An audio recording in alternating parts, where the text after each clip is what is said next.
Hello everyone, it's Annie, and today I'm here with my 2022 reading goals video.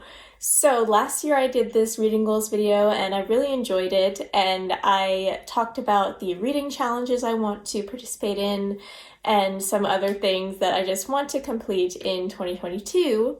So now since it's December, it's time to start thinking about it. And I made a list. So let's get started. So first, I have here The Fifth Season by N.K. Jemisin, and I bought this from Second Sale, which my link is down below, my affiliate link, and I really want to do a vlog of me reading the entire Broken Earth trilogy, I think it's called, because I've just heard nothing but good things about this, and I really want to make this kind of a series because I did a vlog of the Poppy War trilogy, and I am also in the middle of filming a vlog for the Green Bones Saga by Fonda Lee. So I want to do vlogs of me reading popular fantasy trilogies, so this is definitely the next one I want to get to because I own it. So we're gonna do that. And last year I also went through a lot of classic books that I wanted to read, and I didn't read any of them.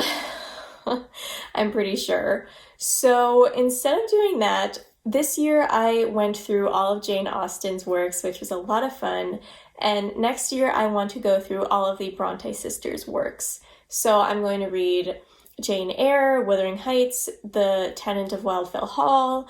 Those are the main three I want to read. If I get to others, then I will, but I don't need to. I just want to read those main three from each of the Bronte sisters, and that will make me happy. You know, it feels like I'm completing something, and I want to get to know these classics that so many people have read, and my sister really likes them. I'm most excited for Anne Bronte's Tenant of Wildfell Hall because I've heard it's really feminist and amazing. So I'm very excited for this, and it won't be as difficult as Jane Austen. Not that that was difficult or annoying at all, but it was just, you know, I had a lot of her books left to read. So this is only 3 main books that I really want to get to. And yeah, so I'm looking forward to doing that.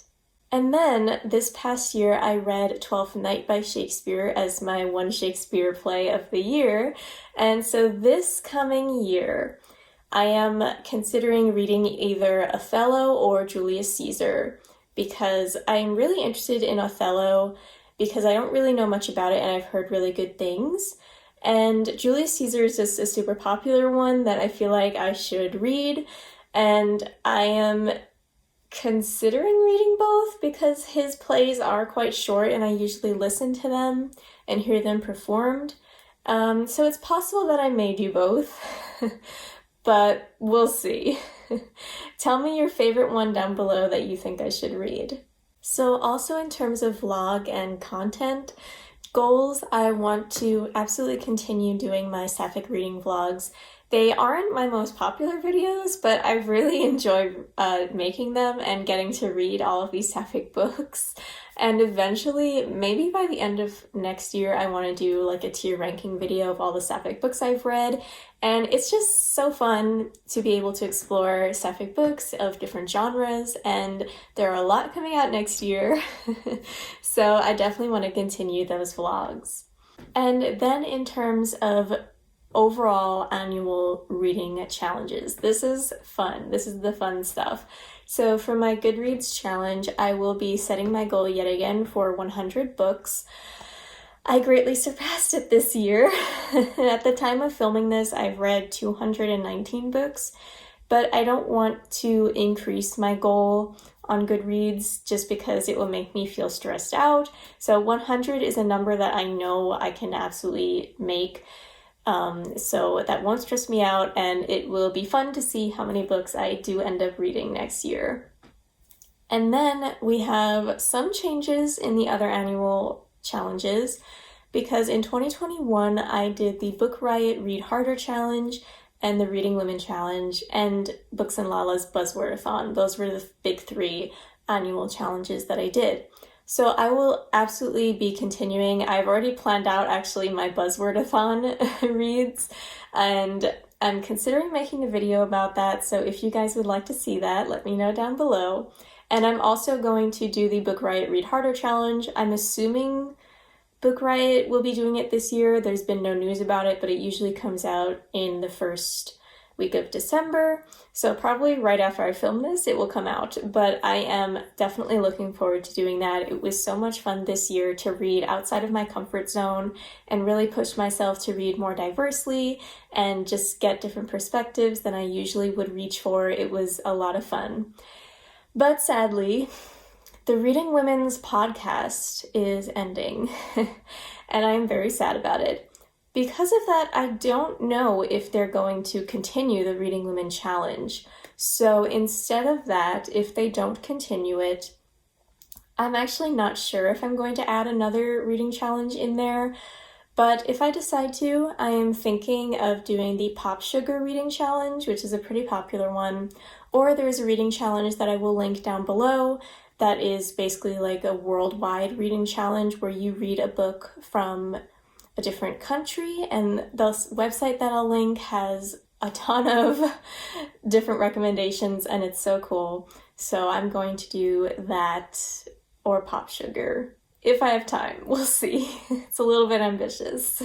But speaking of annual challenges, my last video you guys have seen is my book club announcement, Found in Translation, with Brittany and Noelle. I am so hyped for this. I'm so excited. So if you haven't seen that announcement video, please look at it. I have it linked up above somewhere, and I'm so excited for it. We're going to read one translated book each month.